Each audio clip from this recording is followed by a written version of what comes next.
Welcome to the Inspiration North podcast, inspiring stories from inspirational people and how they found their passion, their true north. I'm James Eves. And I'm Michelle Minikin, and this is the Inspiration North podcast.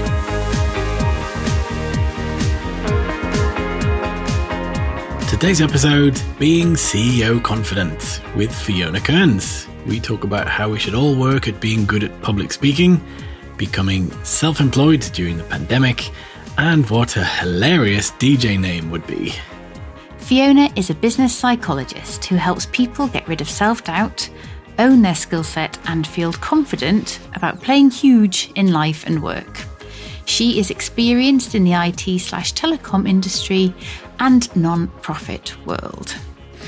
Fiona is a member of the Association for Business Psychology and author of How to Increase Your Confidence. She specialises in helping leaders fulfil their potential in business. She loves the thrill of helping clients manage their imposter syndrome, become confident, visible, and more impactful.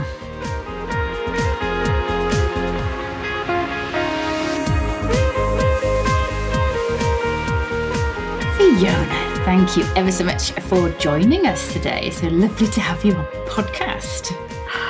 It's fantastic to be joining you both today. I'm really excited to be here.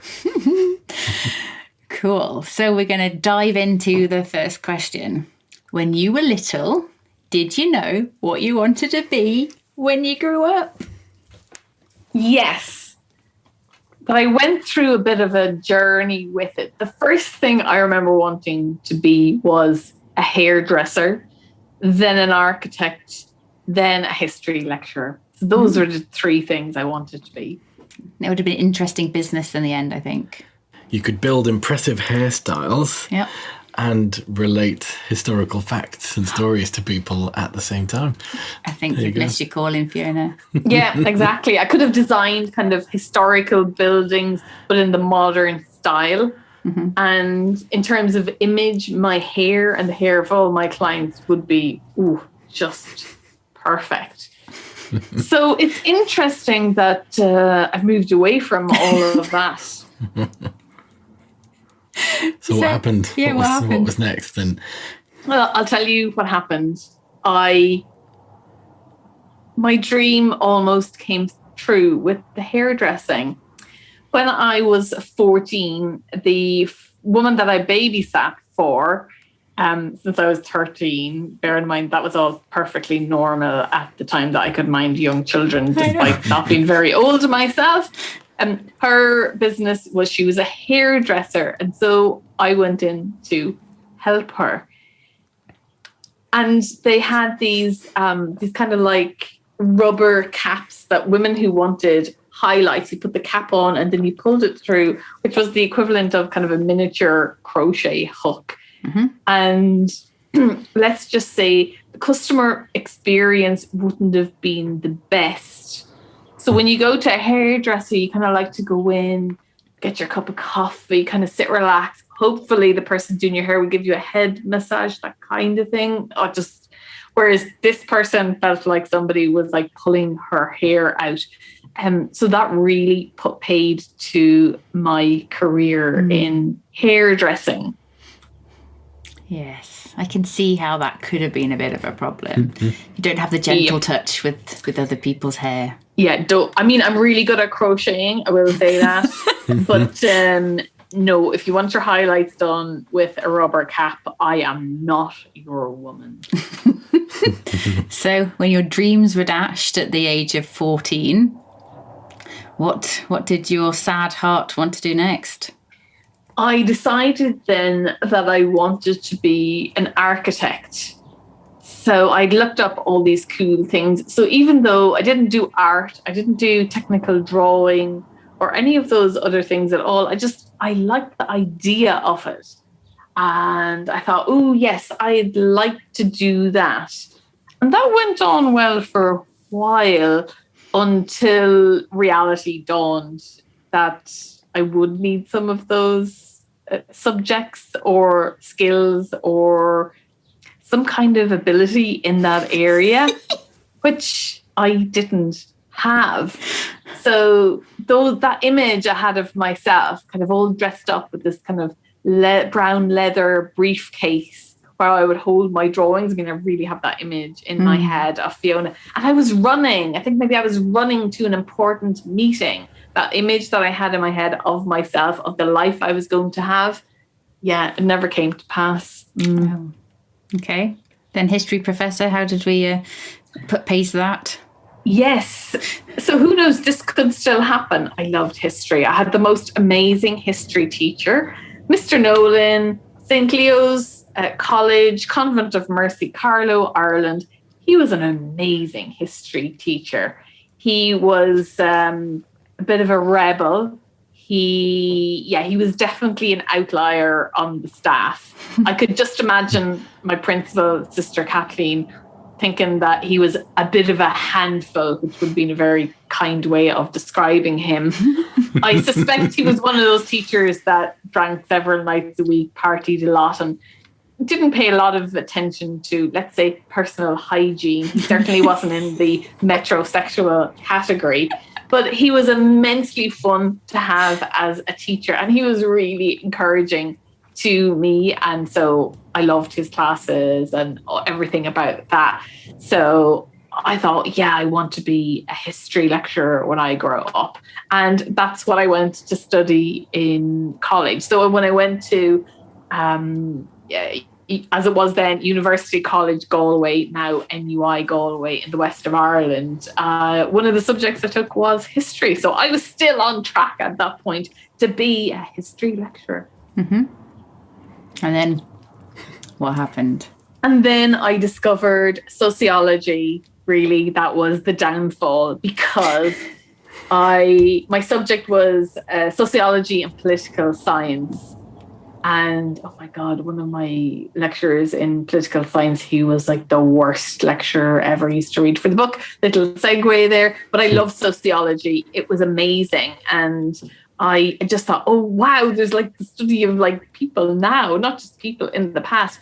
I've always been curious about people and how society impacts things. And I'm a feminist, so I was really interested in kind of this take kind of on patriarchy and all these other things. And I was like, oh my God, I've like found my people. There's like more to life than what we see here now. And it just expanded everything. And I thought, fuck history. Woohoo, sociology. Yeah, love it. I didn't. I still love history, but it was like, move over history, yeah, to sociology.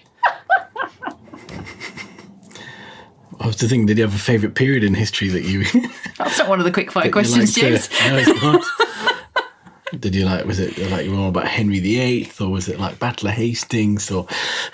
I think I had two favourite parts of history, and see, Battle of Hastings wouldn't have resonated with me as an Irish neither person. of them things is British so English. It was one of those things. It's from Ireland. Yeah, so that was not a thing for me.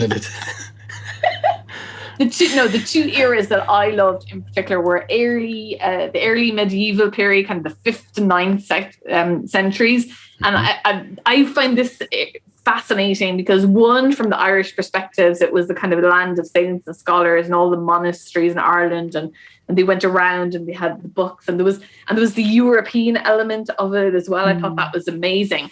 But what I really like about this period is the fact that they think there's a missing 200 years in there that they can't account for, which I just think is, somebody, got a bit drunk and just forgot that bit.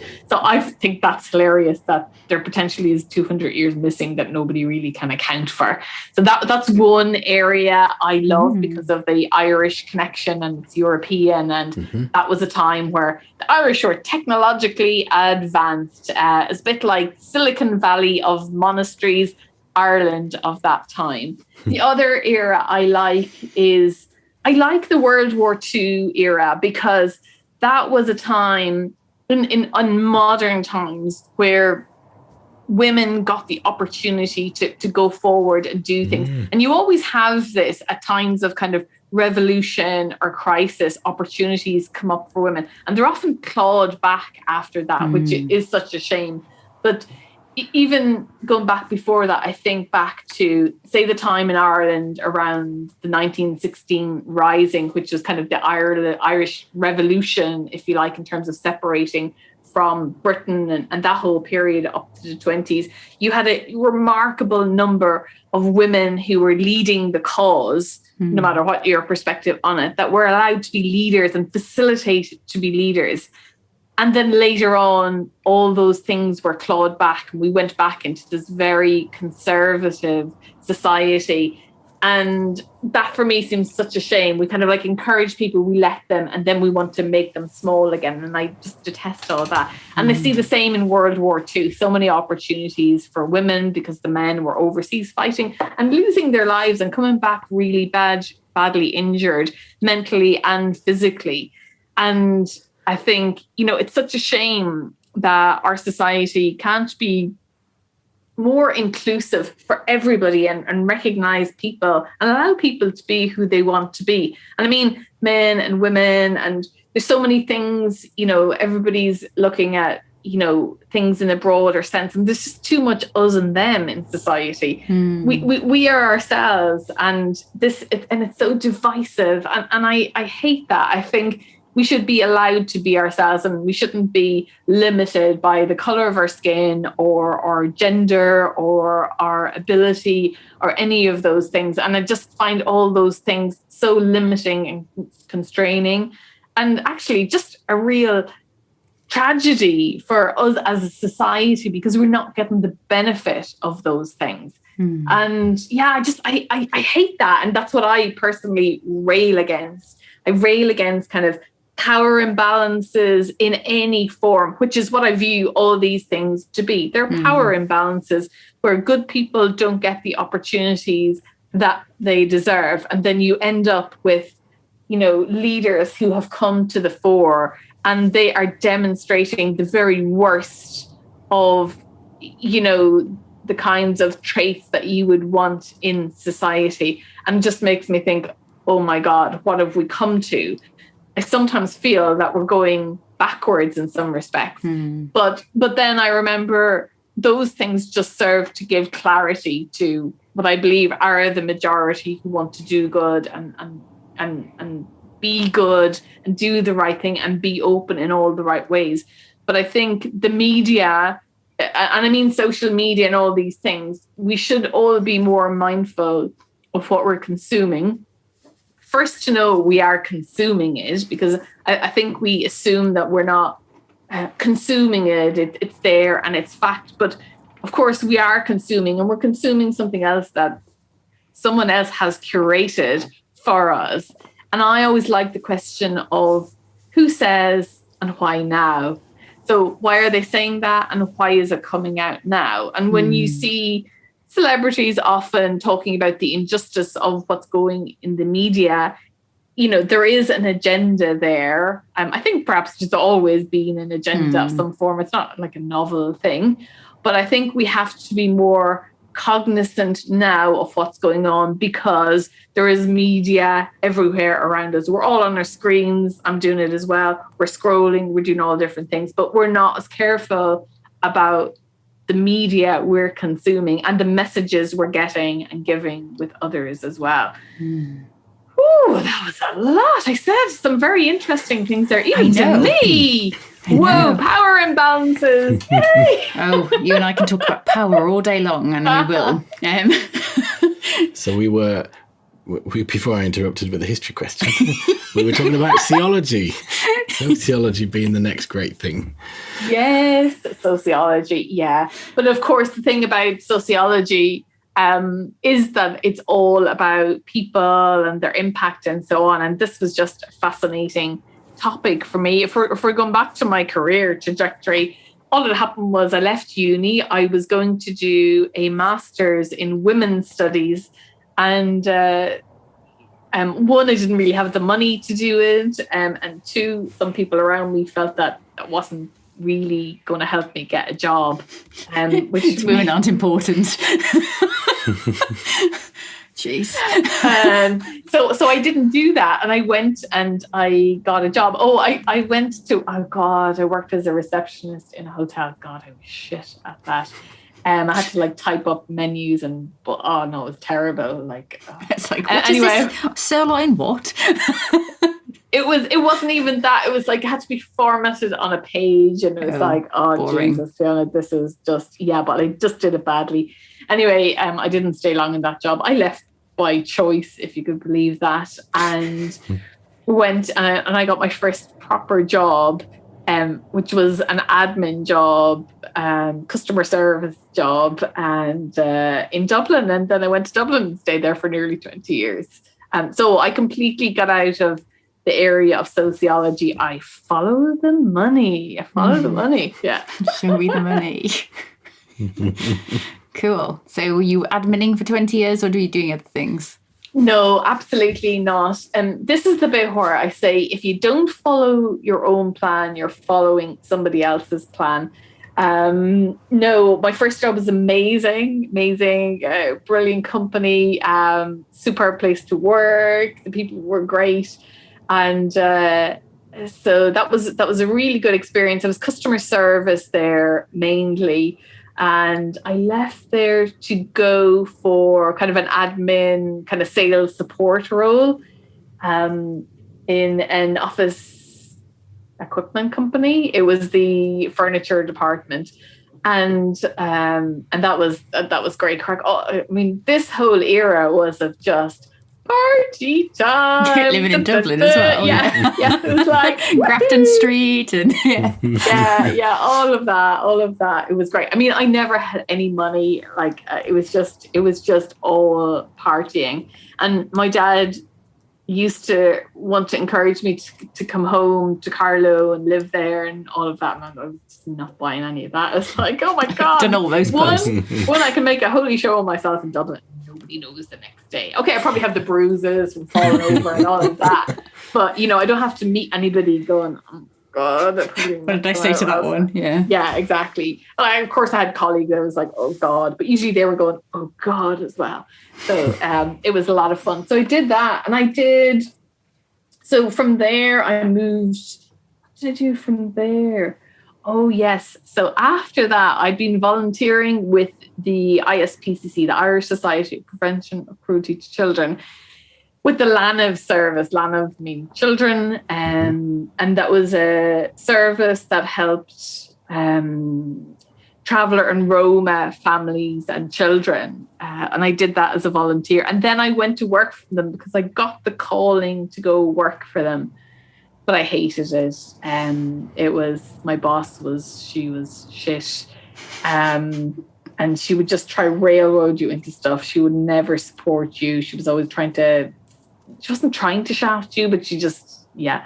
And I got really disillusioned with the service in terms of what it was delivering for the families and the children. And the impact that we were making as well, but particularly for the children, because the strategy at the time was that I mainly worked with the traveller children. So travellers would be, they're I think here in the UK you're familiar with the term traveller. I don't need to explain it. I think in some countries don't know kind of what it means. So usually these were settled travellers, but not always. So the process was, if you saw them on the street, you phoned the guards, the police, and you phoned social services. Now, when they're out, typically they're out at the weekend, no social services, and the guards are just going, what do you want me to do? Arrest them? Yeah. But this was just a traumatizing experience for them. And then you had to go out and work with families. And of course, they didn't want to work with you because you just called the cops on them. Let's be clear. Mm. And you're supposed to involve social services, but they were too overrun and didn't really care. Sorry. I mean, they're under-resourced. You can say it whatever way you like, but they rarely came out to help. So I think after a while, I just thought, I don't see how I'm actually helping these families. I can just see the opposite. And I also had this experience. Well, this wasn't actually a direct experience. It was one of my colleagues that had this experience. We were working with these children, and I remember there was one child, Michael, and he was just, they just want a fair go. They're in school, and just them really hoping what he hoped for. And I hated this messaging. we would always talk to the children about speaking up, if things weren't right and so on. And, he spoke up about something, hoping that action was going to be taken to help him. And he did, and it didn't, the help didn't come. And I just thought, oh, this is horrendous. I thought, oh, this little boy is nearly broken, and I thought, are we telling him lies? So I just, gosh, haven't thought about that in years. Yes, it's difficult.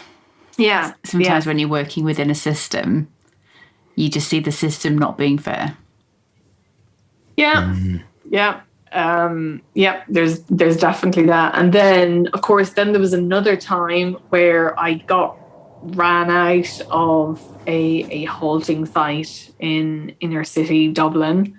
And I didn't actually realize how serious it was till I got out of there.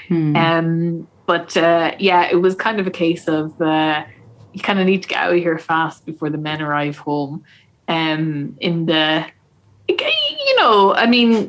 sort of weren't completely trying to alarm me, but they were making sure I got a move on because there wasn't anything they could do if I stayed any longer. And you would think that would be the one that would make the difference, but it was the other one, because that stuff is like, okay, it's not the best of experiences, but that's the kind of thing that I think you could build up an immunity to. The other stuff, I don't want to build up an immunity to that. No, that's definitely just not. Shit.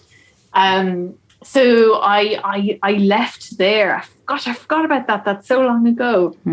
So that dashed my dreams of being in that space of helping people. And I went back to the office equipment company in a different department. And then I did sales roles for years. I retrained in IT and didn't get an IT role. Got an IT sales role. Then went off traveling for a year, came back, more sales roles, and got into NLP, getting curious about psychology. That just went on for a while. And I had joined a startup where I was operations manager, director, did loads of things within that company, became CEO for a while.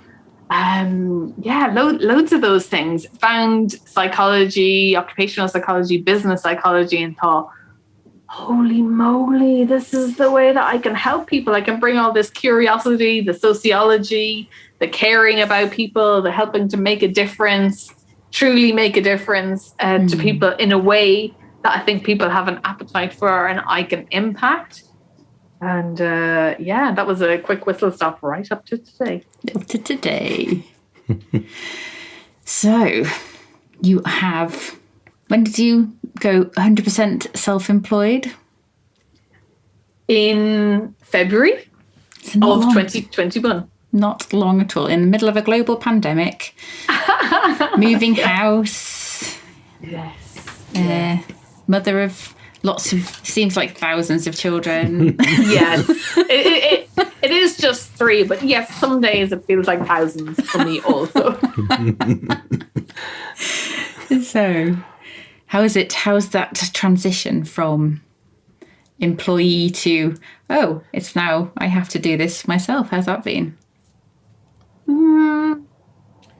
Yeah, interesting. I think it was mostly quite freeing. And I'm still in the transition phase to a degree, and I had a lot of things set up already. So some of it wasn't, but actually I look back and I think I should have given myself a bit more space. Yeah, and I'd never do that, but I like the idea of it, giving myself space and time to do those things. It's been a real learning curve, and I'm definitely not there, to be quite honest with you. I've done stuff and tried stuff and it didn't work, or partially worked, or worked sometimes, and then so it's been very different. One thing I do like is that it gives me the flexibility that I want, and I can choose who I work with, and that's just amazing. And to think that you can do that, or if you work with people you don't particularly like, it's a choice that you're making, and you're not working with people that are going to stab you in the back or twist things around or make it look like, it's just, I'm glad not to be in a difficult, toxic environment where I spend 95% of my energy investing in politics and that kind of thing, rather than just being able to do a great job. Yeah. And that's what I want to do. I want to be able to help people and do a really great job and make a difference for people, have a positive impact on things. And I'm not naive. I know there's politics in every single thing, but I think when you're in an environment where you don't have that, it just makes such a difference. And I feel like I'm still on the healing journey. And not to go woo-woo on that, but I've been really reflecting on this a lot for myself and indeed my clients as well. And there's I'm kind of calling it huff in my head. I want to call it a hug, but I just can't find the G. But I think this kind of like healing piece is about understanding what's going on, like understanding not just what's going on for me personally or you personally, but what's going on in the environment to create situations. Like in a burnout situation, the thing is that you are probably not being very good at your job, and that just creates so much shame and embarrassment, because the one thing that you believe in so much, or that you feel like you can always say about yourself is, I'm not this and I'm not that, but Jesus, I'm good at my job. And then that goes. And when you're burnt out, that goes. And then, of course, everything is a self-fulfilling prophecy. Your boss is this, is saying that. Well, then they're right. Then you aren't doing a great job. So everything crumbles around you. So I think there's something about understanding that whole space for yourself and the environment. And the other thing is, it's about forgiving yourself, because in that situation, you do know what's going on. So when there's gaslighting going on, or you're kind of sitting there going, am I the only crazy person here that thinks we've just done a complete U-turn? We're not going to talk about it. Oh, yeah. Exactly. That is exactly that. I'm thinking all these things have gone out the window. And it just feels weird. And it's wrong, but you stay for various reasons. So you stay for the money, and you stay for the security, and you stay for, and pick a reason you stay for, you do it. And I think it's an important aspect of the healing is forgiving yourself. I forgive you for staying for the money. I forgive you for staying so long. I forgive you for thinking that you could manage it. I forgive. So I forgive. So I think forgiveness is an important part of this. And I know that gets talked about a lot in the terms of religion and so on, but it's just forgiveness. I forgive myself for making that decision, which was right at the time, because it was right at the time. We look back and wish we didn't, but that was the decision we felt would deliver the best results at the time. And the last one is fun. I think we can take ourselves too seriously, quite frankly, and adding a bit of fun, and that's a hobby, or it's something else, like doing an improv course, doing whatever gives you a bit of a laugh. Add a bit of fun to your life. And those are the things that I think are part of the healing process, as defined by Fiona. Excellent. We're looking forward to reading the book all about that. Oh, geez, yes. Yes, I think that'll make a good book. You need an acronym, don't you? Yes, indeed. Huff your way to success. I mean, why not? You need to put another huff in it, and it's good for teenagers as well. Yeah, huff, huff. Huff and puff. So was there a book for mothers? Mother huffing? It could be like a whole series of different types of self-help books. It would be so much fun to read as well. Fiona, you need to do this, so then we can get her on Audible, and she could just talk. She's almost. I like to listen to Audible books when I'm in the shower, and James talks about this a lot. So I've clearly had listened to Matthew McConaughey and Barack Obama and Michelle Obama, while I'm in the shower. So yeah, if we're listening to you in the shower, would be good too. Oh well. Yeah. What will you be doing in the shower? Just showering? Just showering. It's like washing my hair and stuff. Okay. Yeah, no, that would be fine. No, I love it. I think both James and I got pretty burnt out in our last proper jobs. And getting over that, it's not a quick thing. No. So that self-compassion, and it's so key. Yeah. And I think high achievers like yourselves will find that particularly hard. Yourselves as well. Yes. You want everything to be wonderful and perfect all the time and in control, and it's like, but why is this going wrong? Yeah. Cool. So what are you working on at the moment? Ooh. I'm working on something pretty cool. And ironically, this would be the F that I embraced to add fun into my life at one point. And this is public speaking, which I know is not everybody's cup of tea. Some stats will say 56% of the population fear public speaking. The stats vary, but there's different. So I am working on a Create Your Signature Talk online course. And this brings my passion for public speaking and leadership together. Because I think as leaders, as entrepreneurs, as business owners, as thought leaders, you have to be able to share your message. And I think you have to be able to do it in a really confident way. You got to do it with impact and with authority as well. Mm-hmm. And this course I've squeezed everything that I know that I've learned in my public speaking career since I started officially in 2009 and put it all together into this course. But it's really succinct as well. It's really short in many respects. The work is in doing the activities. And I've put this really simple structure in place for people to follow. And I've added in lots of cool things to help people make the most of what they're doing. I'm big into structure and how you manage your nerves and things like that, and how you just make a bigger impact with what you have to say. Mm. And if you've got something you want to share with the world, you got this message, or you want to pitch to investors, or whatever you need to do, you've got this presentation to deliver to your community, whatever it is, you need to be good at public speaking. And there's a way of doing it really well. Come on my course to do that. And there's a way of doing it crappily, quite frankly. But if you want to do it really well, come do it. Create Your Signature Talk. Come to my website. It's on Thinkific. But honestly, I've squeezed so much in there. It gives you everything from start to finish for public speaking. And I kind of just did that for fun because it was coming up more with my clients in terms of the public speaking bit. And I have in the past in Ireland trained politicians and business owners in public speaking. So I've done that before, and kind of I understand where you're coming from in that environment, the ability to think on your feet and put together a coherent argument and, use research and examples and be engaging and be fun as well. Nobody wants a boring speaker. You do not want to do that.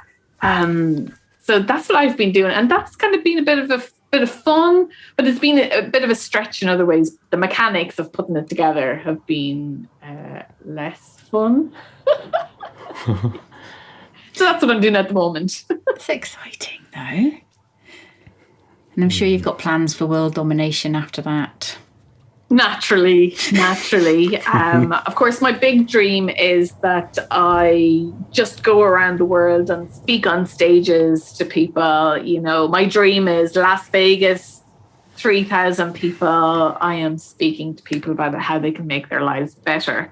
So that will be part of the world domination plan. Well, exactly. Once you've written your book, you go on book tour. Mm-hmm. Excellent. Mother Huffers, is that it? That's it. We've got t-shirt range. Yes, I'd buy a t-shirt. I'm a Mother Huffer. I'm writing that down. I don't know if that means I'm never to say it again or to go with it. Will Fiona have like a nickname? It'd be like David Hasselhoff equivalent is like the Huff. The Huff. The Huff. The Incredible Huff. The Incredible Huff. The Incredible Huff. I like that. Awesome. Is there anything else that you think our audience would be interested in at this point? I think we've covered quite a lot. We haven't really covered about the things that I do. To say that despite my starting off with sociology and hairdressing and architecture, what I do today is I'm a business psychologist, and I guide women leaders who are struggling to step into senior roles. And that usually means they're in a crappy work environment, quite frankly, and their boss is crap and their team is crap and they probably need to get out. But that's not always the case. And I just help them manage the situation and sometimes manage themselves out of it. So one of the things I do is I've got a program called CEO Confident, and it's specifically designed for people who are middle to senior managers who want to be CEO and they want to step into that role, but they're just stuck. And usually that's because they're using strategies that just don't serve them anymore. They were good to get them to where they are, but they've stopped working and they're really frustrated. And it's the same for business owners who go out on their own. They want to be having a big impact in the world, but the stuff that probably would have held us back in our corporate life, we bring that stuff with us, and they're not able to step properly into that role. And that can be, they need to be out promoting their business. They need to be able to sell. They need to be able to speak. You see, there's a theme here in what I'm doing, the speaking and the leadership and so on. So it's all those things. But fundamentally, it's about people figuring out who they want to be, putting boundaries in place, putting a framework in place, putting a plan in place, and helping them actually get there. And being a cheerleader. It's so difficult when you're working on your own as a business owner. When you're an entrepreneur, you don't got somebody to phone for anything, never mind IT problems. You're thinking about something, who do you speak to? Who knows? And that's someplace that I've got a lot of commercial experience myself. You know, I can read balance sheets and, you know, do all that. So I get that side of things. So I think I've got this perspective that allows me support individuals in the right kind of way to help them and give them the encouragement to do some of the things and see themselves through somebody else's eyes, somebody that thinks they're brilliant. I mean, it kills me seeing so many talented women who are held back or looked upon differently, or just not given the opportunity that they deserve. This is not about people not deserving or not being capable. That's total bullshit. These people are freaking amazing and they're being held back for the wrong reasons. So I want to make sure I am helping them go forward and go for those roles when that's what they want. It's not everybody's dream, but for a lot of people it is. And it's just lost talent, and that drives me crackers. So I start to see myself on a mission to create more women leaders, which I think the world needs. Corporate needs it. You know, the world needs, you know, leaders who have that more rounded perspective, who have a different perspective on things. We need a bit more diversity out there anyway. We don't want the same old. And I really just want great people to get the opportunity to show what they can do. Amen. Awesome. Thank you. Shall we massively lower the tone now in terms of the quick fire round? Yes, please do. Question number 1. Who is the best role model a person could have? I hate these role model questions. We can ask another one. My role model, my, I suppose, top role model would be my aunt. So my Auntie Bernie would be the top role model. I know everyone wants to say it's Barack Obama or Michelle Obama or Mary Robinson or, you know. No, impressive for sure. But when it comes to values and things that I really care about, it's my aunt would be the real role model in that area, because her care of for everybody that crosses her doorstep is phenomenal, just phenomenal. I think so much of what is wrong with society in terms of mental health and people caring for each other, I think if we had more individuals like my aunt who were caring, inclusive, in an understated way. I mean, my aunt would get you off the phone. She'd get every bit of information out of you and off the phone in about 2.5 minutes. So, it's just this, it's like a rapid fire skill of figuring out what's going on with you and how she can get you off the phone fast enough. While checking you're all okay and so on. So my aunt would always be extremely welcoming. She would always care about you. She would always feed you. Up until I was nearly 30, my aunt always tried to give me petrol money going back to Dublin, even though I was well established but bearing in mind, there were times where I was tempted to take it, quite frankly. So, it's just her approach to people, and even her approach to people that she didn't really like terribly much either, quite frankly, and her way of getting things done, and going against authority figures in a very effective way. I remember this one time, would have been back in the 80s. There was like a Christmas show in the hall, and the parish priest said there was no more room for anybody else in the hall, and to anybody else, that's a done deal. You're not going there. You're not going there. My aunt, absolutely not a challenging person, let the priest know in the nicest possible way that there was a little spot there at the back that a few of us could fit into quite easily. And miraculously, we all got in. And I just thought, that's masterful, without threatening anybody or feeling threatened, making him feel good about himself. She got us all in and he didn't lose face. And I just love that way of her ability to make people feel good. That's what it's all about. And I certainly don't feel that I have those skills, but that is the most amazing. Yes, I don't have those skills yet. I'm not sure when I'll acquire those. I hope don't know. We'll just buy them off Amazon. Surely. Yes, buy them off Amazon. That's it. If you have the ability to make people feel good, that's what I would aspire to. What a real role model would be. Such a lovely story. It sparked off about 1,000 ideas as well. So I'll be talking to you about that one at some point in the future. So thank you. Okay, question number 2. If you were a DJ, what would your DJ name be? Ooh, DJ.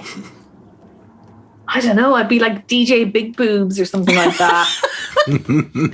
Oh, I can't wait for you to see Fiona on a night out. She is good crack. I don't know why big boobs was DJ music dancing. I don't know. Oh dear. Cool. Excellent. So we'll have to put one of the bullets and hear what her impressive DJ name is.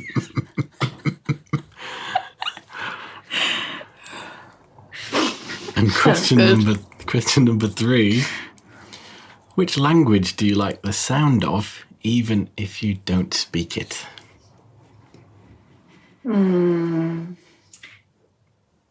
It's Scottish. English, Scottish. I can't do the accent, but it's just like, I love the accent. I know I'm cheating on the question. I think that's the one. I love the Scottish accent. I think it's amazing. Is it Glasgow or Edinburgh though? Because it's very or Highlands. There's lots of different. I just like. I think it's probably a hybrid. It's not. You see, for me, the Edinburgh one is just a posh English one. Yeah, so true. It's not that one. And it's probably not the very, very harsh Glaswegian one. But I think the lilt that they all have is gorgeous. And I can't always tell the difference. So, but yeah, the Scottish accent, I love the lilt. Yeah.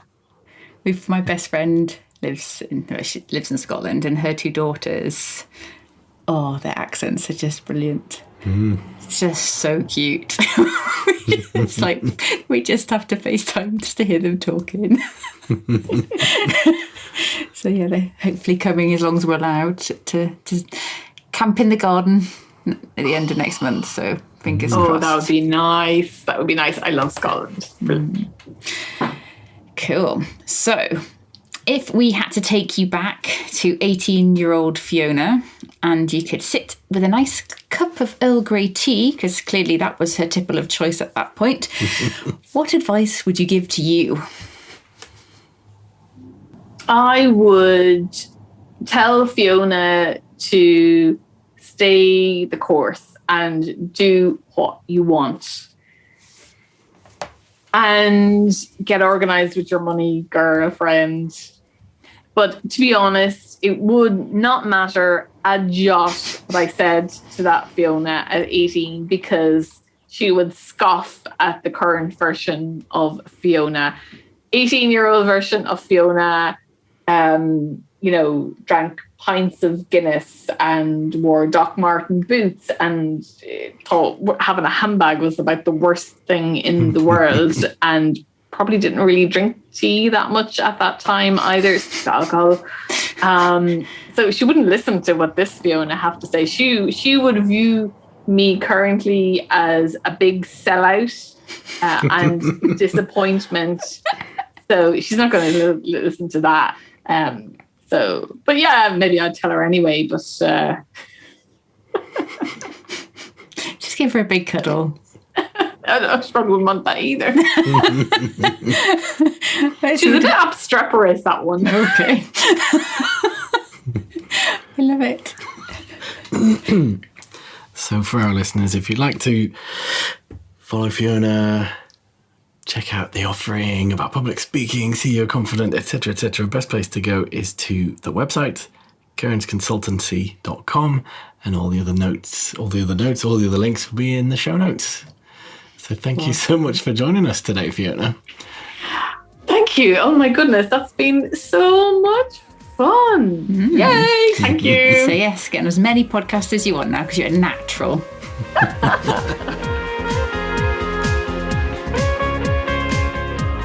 Thanks everyone for listening. Check out all the show notes at inspirationnorth.com. Join us again for the next episode when we'll be chatting to another inspirational person. If you like this, subscribe and tell your friends. If you didn't like this, subscribe anyway and tell everybody.